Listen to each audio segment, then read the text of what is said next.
इतने दिन सत्ता पे कहीं रोहिंग्या और बांग्लादेशी के वोटों पर तो नहीं बने हुए थे। हिम्मत कैसे हुई आपकी? हिम्मत कैसे हुई आपकी? आप बैठे। आप हमारे पूर्वांचल के भाइयों को रोहिंग्या कहेंगे? हिम्मत कैसे हुई आपकी? नमस्कार, आदाब, सत श्री अकाल, जय भीम, जोहार। मेरा नाम है नवीन कुमार। मामला तो समझ गए होंगे आप। हिमाचल प्रदेश में भाजपा की नाव डुबो देने वाले जेपी नड्डा ने सोचा था कि वो संसद में हिंदू मुसलमान करके दिल्ली का माहौल सांप्रदायिक बना देंगे, लेकिन उस सोच का प्रेत अब भाजपा के ही पीछे पड़ गया है। राज्यसभा में उस रोज संजय सिंह ने नड्डा का बाजा बजाने के बाद अब भाजपा की सारंगी बजा दी। हमारे उत्तर प्रदेश के भाई, हमारे पूर्वांचल के भाई, हमारे यूपी बिहार के भाई जो 40-40 साल से दिल्ली में रह रहे हैं, अपने श्रम, अपने खून पसीने से दिल्ली को बना रहे हैं, आप उनको रोहिंग्या करें। आप उनको रोहिंग्या करें। हिम्मत कैसे हुई आपकी? हिम्मत कैसे हुई आपकी? आप बैठे। आप हमारे पूर्वांचल के भाइयों को रोहिंग्या कहेंगे? हिम्मत कैसे हुई आपकी?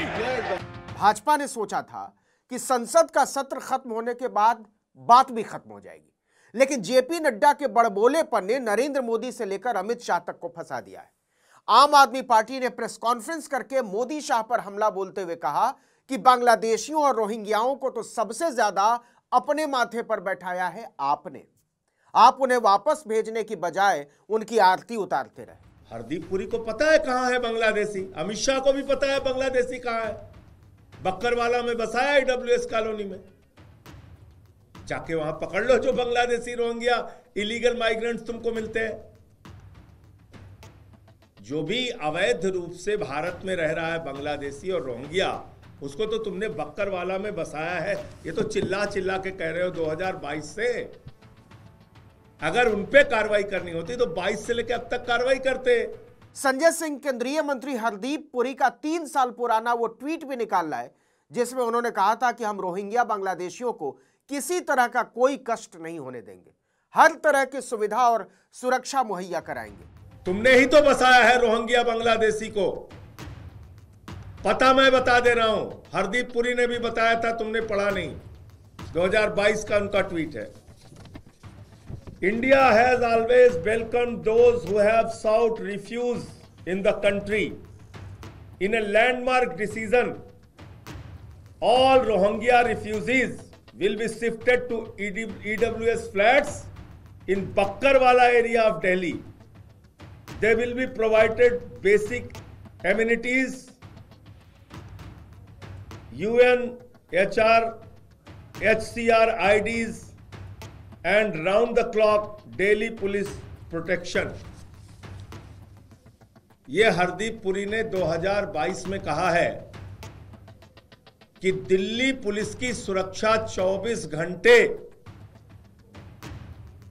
बक्करवाला ईडब्ल्यूएस कॉलोनी में जो बांग्लादेशी और रोहिंग्या को बसा रहे हैं हम लोग। लेकिन अब बीजेपी को सांप सूंघ गया है कि जिन रोहिंग्याओं और बांग्लादेशियों के नाम पर वो वोट की रोटी सेकते रहे, उसके नीचे लगाई हुई आग पर ही संजय सिंह ने बता दिया बीजेपी लिखा हुआ है। बांग्लादेशी रोहिंग्याओं के खिलाफ कार्रवाई क्यों नहीं की तुमने 10 साल से? ये देखिए 2022 का हरदीप पुरी का ट्वीट है। हरदीप पुरी से पूछिए, अमित शाह से पूछिए और यहां पर जाकर कार्रवाई कीजिए जहां तुमने बसाया है भाजपाइयों। तो संजय सिंह इतने भड़के क्यों? आम आदमी पार्टी इतनी भड़की क्यों? और रोहिंग्या बांग्लादेशियों को पूर्वांचलियों से मिलाकर बीजेपी की घेराबंदी का मतलब क्या है? तो इसके पीछे है दिल्ली नगर निगम का एक नोटिफिकेशन जिसमें कहा गया है कि एमसीडी के स्कूलों में बच्चों का सर्वे होगा, उनकी पहचान के आधार पर उन्हें दंडित किया जाएगा। ये एमसीडी से आदेश पारित कराया गया। ये क्या आदेश है सुनिएगा। Education Department to take appropriate preventive measures to identify illegal Bangladeshi migrant while giving admission in municipal schools. It is also requested that proper identification and verification drive may also be undertaken to identify the illegal Bangladeshi migrant children in school. फिर उसके बाद next line है इसकी, all zones to take appropriate action to remove encroachment made by illegal Bangladeshi migrant. अब आम आदमी party ने इस पर राजनीति की ऐसी चाल चल दी है जिसमें बीजेपी लटपटा गई है। वो चाल ये है कि आप बांग्लादेशी और रोहिंग्या के नाम पर असल में बिहार यूपी से आए हुए पूर्वांचल के लोगों को निशाना बनाना चाहते हैं, उनके बच्चों को स्कूल से बाहर करना चाहते हो और उनके माँ बाप का रोजगार छीनना चाहते हो। हमारे यूपी बिहार के लोगों को बांग्लादेशी कह कह के अपमानित करना बंद करो। उनको उजाड़ने की कार्रवाई, उनके बच्चों को अपमानित करने की कार्रवाई, उनके ऊपर बुलडोजर चलाने की कार्रवाई अगर तुमने करने की कोशिश की तो इसका अंजाम बहुत बुरा होगा भाजपाइयों। अब दिल्ली की राजनीति का खेल खुलने लगा है। हिंदू मुसलमान करने के चक्कर में बीजेपी ने ध्रुवीकरण की जो चाल चली थी उस पर कहीं लेने के देने न पड़ जाए, क्योंकि अगर ये नैरेटिव चल निकला कि बीजेपी यूपी बिहार के गरीब लोगों को सता रही है, उन्हें अपमानित कर रही है, उनके वोट कटवा रही है, तो फिर मुश्किल हो सकती है। भारतीय जनता पार्टी के राष्ट्रीय अध्यक्ष जेपी नड्डा ने कहा है पूर्वांचली बांग्लादेशी हैं, उनके वोट कटवाएंगे लोग। यूपी बिहार के लोग बांग्लादेशी हैं, रोहिंग्या हैं। ये बीजेपी के राष्ट्रीय अध्यक्ष ने संसद में कहा है, उनके वोट कटवाएंगे। सीना ठोक के कहा इन लोगों ने। और उन्हीं के बच्चों को अपमानित करने के लिए आपने आदेश जारी किया है। अरे कौन है बांग्लादेशी? आपको याद हो तो राज्यसभा में भी संजय सिंह ने कहा था कि मुसलमान के नाम पर भाजपा गरीब हिंदुओं के नाम वोटर लिस्ट से कटवा रही है। हंगामा तब मचा जब संजय सिंह ने कहा कि भाजपा ने राम तक को नहीं छोड़ा। राम सिंह बसंत विहार में रहते हैं, उनका वोट कटवाया गया। राम प्लीज बैठ जाइए। बसंत विहार में रहते बैठिए, हैं। आप सब बैठिए, बैठिए। ये पता है सर, आपके सदन पर रखूंगा। ये हिंदू लोग हैं, हिंदू लोग हैं, इनका नाम राम है, इनका नाम राम है, राम, इनका नाम राम है। जेपी नड्डा नहीं जानते थे कि वो केजरीवाल को बुरा भला कहने के चक्कर में मोदी शाह को ही गड्ढे में डाल देंगे। आम आदमी पार्टी की पूरी कोशिश है कि दिल्ली विधानसभा चुनाव में बीजेपी को पूर्वांचल विरोधी साबित किया जाए।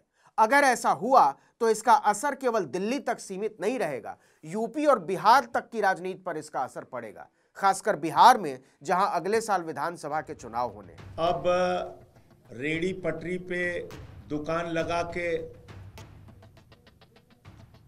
अपना जीवन बसर करने वाले यूपी बिहार के लोगों को उजाड़ने की ये योजना, इंक्रोचमेंट ड्राइव के नाम पे अनऑथराइज कॉलोनीज में रहने वाले, झुग्गी बस्तियों में रहने वाले यूपी बिहार के लोगों को उजाड़ने की ये योजना, स्कूलों में यूपी बिहार पूर्वांचल के बच्चों को अपमानित करने की ये योजना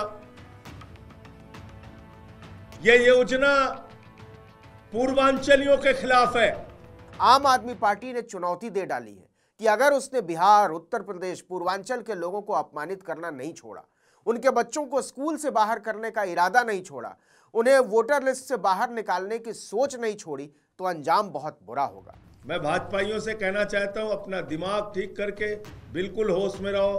किसी भी पूर्वांचल के भाई पे अगर कार्रवाई हुई तो अंजाम बहुत बुरा होगा, जिसके लिए खुद भारतीय जनता पार्टी जिम्मेदार होगी और दिल्ली के सड़कों पर इसको लेके हंगामा होगा। जो कुछ भी होगा उसके लिए आप लोग जिम्मेदार होंगे भाजपाइयों। तो अब दिल्ली का मैदान सज चुका है, देखना होगा कि भाजपा इसका क्या जवाब देती है, क्योंकि आम आदमी पार्टी ने इस बात पर तूफान खड़ा कर दिया है कि जिन लोगों के नाम वोटर लिस्ट से कटे हैं उसमें केवल मुसलमान नहीं है, उनसे बहुत बहुत बहुत बड़ी संख्या में हिंदू हैं। आम आदमी पार्टी की कोशिश है कि भाजपा को हिंदू विरोधी साबित किया जाए, बिहार यूपी विरोधी साबित किया जाए, गरीब विरोधी साबित किया जाए। झुग्गियों में जेजे और अनऑथराइज कॉलोनीज में कौन रहते हैं? ज्यादातर हमारे यूपी के, बिहार के लोग रहते हैं, पूर्वांचल के लोग रहते हैं। श्रम करते हैं, परिश्रम करते हैं, मेहनत करते हैं, अपना गुजारा करते हैं, अपने बच्चों का गुजारा करते हैं, जो उनके घर वाले यूपी बिहार में हैं उनकी भी मदद करते हैं, तो आपने उनको उजाड़ने की योजना, उनके ऊपर बुलडोजर चलाने की योजना बना ली है। आपको याद दिला दें कि झारखंड में भी भाजपा ने यही जाल फैलाया था कि बांग्लादेशी आपका सब कुछ लूट ले जाएंगे। असम के मुख्यमंत्री हिमंता बिस्वा शर्मा ने पूरे चुनाव को इस पर खींचने के लिए नैतिकता की लंगोट की पतंग बना डाली थी, लेकिन जनता ने उसकी डोर ही काट दी। अब वही फॉर्मूला बीजेपी दिल्ली में आजमाना चाहती है। ऐसी हरकत मत करो, वरना सीधी लड़ाई के लिए हम लोग मैदान में उतरेंगे और उसका अंजाम बहुत बुरा होगा, ये मैं बता दे रहा हूं। अब जो मूल सवाल है वो ये कि क्या इसे सचमुच में कुछ बदलेगा? कुछ बदले या ना बदले, लेकिन एक बात तो है कि दिल्ली के चुनाव का माहौल तो बदलेगा।